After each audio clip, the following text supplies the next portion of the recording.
Hello दोस्तों, इस video में हम बात करेंगे सैम रैमी की सुपरहिट मूवी स्पाइडरमैन 3 मूवी से जुड़े कुछ अननोन इंटरेस्टिंग फैक्ट्स और इसके बॉक्स ऑफिस परफॉर्मेंस के बारे में। तो इस वीडियो को देखते रहिए और चैनल को सब्सक्राइब करके बेल आइकन जरूर दबाइए ताकि जब भी मैं वीडियो अपलोड करूं तो आपको मेरी वीडियोस की नोटिफिकेशन सबसे पहले मिल सके।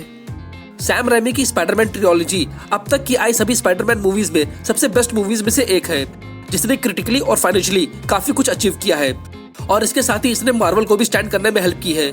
और स्पाइडरमैन की ये सीरीज मेरे और आई थिंक आप सभी के दिल के काफी करीब होगी,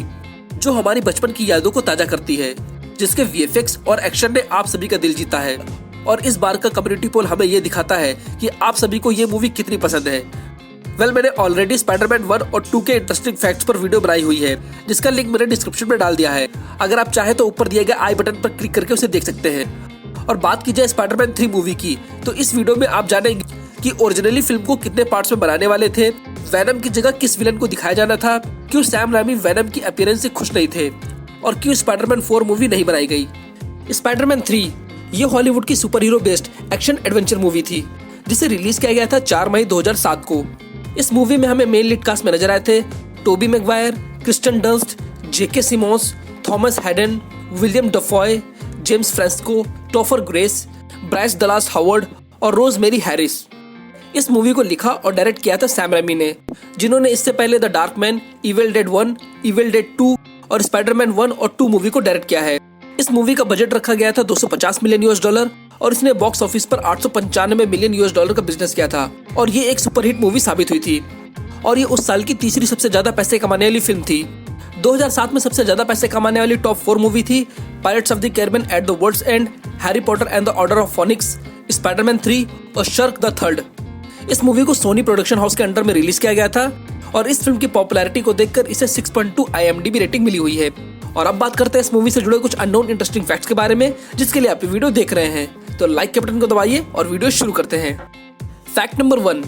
हॉलीवुड की कई फिल्मों में सुपर हीरो और सुपर विलेंस का कोलैबोरेशन उस फिल्म को और भी एक्साइटिंग बना देता है, जैसा हमें इस फिल्म में देखने को मिला था, जिसमें सैंडमैन, वैनम और हैरी तीनों स्पाइडरमैन के दुश्मन बने होते हैं। लेकिन ओरिजिनली इस फिल्म का प्लान कुछ और ही होने वाला था, जिसमें ये फिल्म हमें 2 पार्ट्स में नजर आने वाली थी और इसमें वैनम का दूर दूर तक भी जिक्र नहीं था। सैम रैमी के अकॉर्डिंग वो इस फिल्म को 2 पार्ट्स में प्रेजेंट करने वाले थे, जिसमें इसके पहले पार्ट में अंकल बेन के किलर फ्लिंट मार्को यानी सैंडमैन के ओरिजिन और स्पाइडरमैन वर्सेस सैंडमैन की फाइट को दिखाने वाले थे। और इसके सेकंड पार्ट में डायलन बेकर यानी प्रोफेसर कर्ट कॉनर की स्टोरी को दिखाने वाले थे, जिसमें वो एक लिजर्ड में कन्वर्ट हो जाते हैं, जिसे बाद में स्पाइडरमैन की reboot movie the amazing Spiderman 2 movie में दिखाया गया था। लेकिन सोनी को कुछ और ही मंजूर था। वो इसके 2 पार्ट में पैसा लगाने की बजाय इसके एक पार्ट में ही पैसा लगाने का डिसाइड किया, जो उन्हें बिलियंस डॉलर कमा कर दे, जो प्रोडक्शन हाउस के अकॉर्डिंग तो सही साबित हुआ, लेकिन क्रिटिक्स पॉइंट ऑफ व्यू से ये बहुत ही डिसअपॉइंटेड मूवी साबित हुई।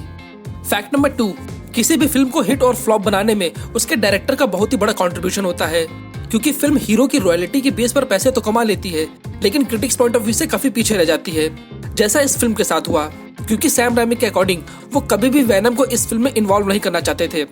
लेकिन मार्वल के प्रोड्यूसर रेवी एरन ने उन्हें कन्विंस किया कि वैनम की फैन फॉलोइंग वर्ल्ड वाइड काफी ज्यादा है और वैनम के काफी फैंस हैं जो उसे बिग स्क्रीन पर देखना चाहेंगे। और उन्होंने सैम रैमी से कहा कि वो अपनी स्क्रिप्ट में चेंजेस करके वैनम को ऐड करें। और इस बात पर सैम रैमी और रेवी के बीच काफी बहस हुई और सैम रैमी ने उन्हें प्रॉमिस किया कि वो वैनम को इसके 4th पार्ट में प्रेजेंट करेंगे। लेकिन एवी एरन ने इस बात के लिए सोनी को कन्विंस कर लिया और सोनी के प्रेशर करने के बाद सैम रैमी ने अपनी स्क्रिप्ट में चेंजेस करके एवी की स्क्रिप्ट को ऐड किया और फिल्म की शूटिंग को तो स्टार्ट कर दिया गया, लेकिन वो कहीं ना कहीं इस चॉइस से नाखुश थे, जिसका असर पूरी फिल्म में पड़ा था।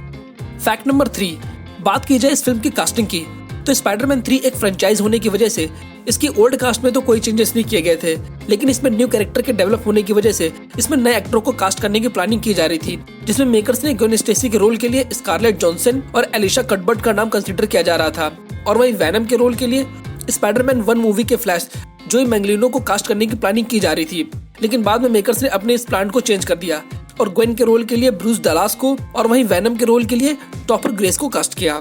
और इसके साथ ही हमें कई पर्सन्स का कैमियो भी देखने को मिला है, जो बिहाइंड द कैमरा एक फेमस पर्सनैलिटी है। जैसे इस फिल्म में सैम रैमी के तीनों भाइयों ने काम किया है, जिसमें सैम रैमी ने इसे डायरेक्ट किया है, इवाम रैमी ने इसे लिखा है और टेड रैमी हमें इसमें एक एक्टर के रूप में नजर आए हैं। और इस फिल्म का एक सीन जहां जॉन हैन को एक बच्ची $100 में कैमरा सेल करती है, वो कोई चाइल्ड एक्ट्रेस नहीं बल्कि सैम रैमी की बेटी होती है। फैक्ट नंबर 4, वैनम को CGI के थ्रू क्रिएट करना जितना मुश्किल था, उतना ही मुश्किल था टॉफर ग्रेस को इस कैरेक्टर को प्ले करना, क्योंकि टॉफर ग्रेस ने फ्लैश के सभी सीन्स को अपने नॉर्मल फिजिकल लुक में शूट कर लिया था। लेकिन जब वैनम की शूट की बारी आई तो उन्हें कई फिजिकल चेंजेस करने पड़े थे, जिसमें उन्होंने 6 महीने तक हार्ड वर्कआउट करके अपनी बॉडी को बिल्ड किया और इन्होंने लगभग 10 किलो तक का मसल गेन किया था। ये तो थी इनकी पहली प्रॉब्लम। दूसरी प्रॉब्लम थी, जब वो वैनम के कॉस्ट्यूम को पहनते थे तो वो टॉयलेट को भी यूज नहीं कर पाते थे, क्योंकि इस कॉस्ट्यूम को पहनने में 2 से 3 घंटे का वक्त लगता था और इसे उतारने में भी 3 घंटे का वक्त लग जाता था। फैक्ट नंबर 5, फिल्म के मैक्सिमम सीन्स को बिना किसी बॉडी डबल के शूट किया गया था, जिसमें ग्वेन स्टेसी का वो सीन जिसमें एक क्रेन बेकाबू होकर पूरी बिल्डिंग को डैमेज कर देती है। इस सीन के सभी स्टंट्स को ब्राइस दलास ने खुद परफॉर्म किया था और उस वक्त वो प्रेग्नेंट भी थी। और वही थॉमस हेडन चर्च ने अपने एक इंटरव्यू में बताया कि सबवे वाले सीन को शूट करते वक्त उनके 3 नकल्स टूट गए थे, जिस सीन में सैंडमैन अपना पंच स्पाइडरमैन की बजाय दीवार पर मार देता है। ओरिजिनली इस सीन को शूट करने के लिए आर्ट डायरेक्टर को उस दीवार को फोम की ईंटों से तैयार करना था, लेकिन आर्ट डायरेक्टर की मिस्टेक की वजह से उन्होंने उस दीवार के सिर्फ कुछ ही पोर्शन को ही फोम की ईंटों से तैयार किया था और बाकी की वॉल को कंक्रीट की ईंटों से। और जैसे ही सैम रैमी ने एक्शन के लिए बोला, उन्होंने पूरी ताकत से उस दीवार पर पंच मारा, जिससे उनकी एक उंगली की 3 हड्डियां टूट गई थी। फैक्ट नंबर 6, फिल्म का VFX काफी लाजवाब था, जिसने उसे उस साल की सबसे महंगी फिल्म का टाइटल भी दिया, जिसमें वैनम के एनिमेशन VFX और सैंडमैन के VFX भी शामिल थे। लेकिन VFX डिपार्टमेंट के लिए सबसे टफ टास्क सैंडमैन के ओरिजिन शॉट को दिखाना था, जिसमें सैंड के पार्टिकल आपस में कोलैप्स होकर सैंडमैन को क्रिएट करते हैं, जिसमें इस 2 मिनट के सीन के रफली रेंडर को निकालने में VFX टीम को 6 महीने का वक्त लग गया था। और वहीं सैंडमैन के पूरे VFX सीन को शूट करने में मेकर्स को 3 साल लग गए थे और इसके साथ ही इस पूरी फिल्म के लिए 1000 से भी ज्यादा VFX आर्टिस्टों को हायर किया गया था। फैक्ट नंबर 7, वैनम के VFX एनिमेशन को क्रिएट करना जितना टफ था, उतना ही टफ था उसकी रॉ और साउंड को क्रिएट करना, जिसके लिए साउंड डिजाइनर ने तस्मानिया डेविल की वॉइस को यूज किया था, जो रैबिट के जैसे दिखने वाले मैमल एनिमल्स होते हैं। और ये एनिमल ऑस्ट्रेलिया में ही पाए जाते हैं। फैक्ट नंबर 8, फिल्म के क्रिटिकली फ्लॉप होने के पीछे का रीजन कहीं ना कहीं मेकर्स का ओवर कॉन्फिडेंस भी था, क्योंकि स्पाइडरमैन 2 की रिलीज के 2 हफ्ते बाद ही इसके प्रोडक्शन डिपार्टमेंट ने इसकी शूटिंग को स्टार्ट कर दिया था और इसकी रिलीज डेट को तभी अनाउंस कर दिया गया जब स्पाइडरमैन 2 मूवी रिलीज भी नहीं हुई थी। फैक्ट नंबर 9,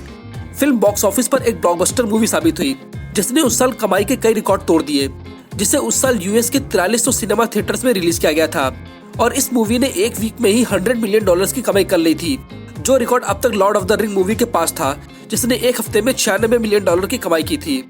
फैक्ट नंबर 10, इस वीडियो का सबसे इंटरेस्टिंग फैक्ट और कई सारे व्यूअर्स के मन में चलने वाला एक क्वेश्चन कि क्यों स्पाइडरमैन की फ्रेंचाइज को बंद कर दिया गया,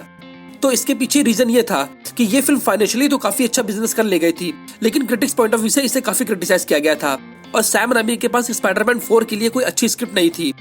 और इस मूवी में भी उन्होंने कई गलतियां की थी, जैसे उन्होंने वैनम की ओरिजिन को नहीं दिखाया था,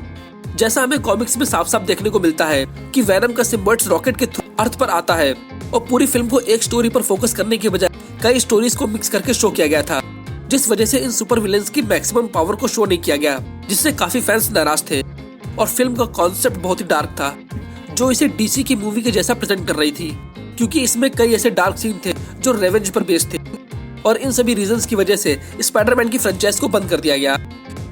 तो आपको ये मूवी कैसी लगी थी और आपको इस मूवी का कौन सा इंटरेस्टिंग फैक्ट पसंद आया, प्लीज हमसे कमेंट में जरूर शेयर करिए। और अगर आपको आगे किसी और हॉलीवुड मूवी का इंटरेस्टिंग फैक्ट जानना है तो कमेंट सेक्शन में लिखकर हमसे शेयर कर सकते हैं। मैं उस टॉपिक पर जल्द से जल्द वीडियो लाने की कोशिश करूंगा। तो मिलते हैं नेक्स्ट वीडियो में, तब तक के लिए थैंक यू।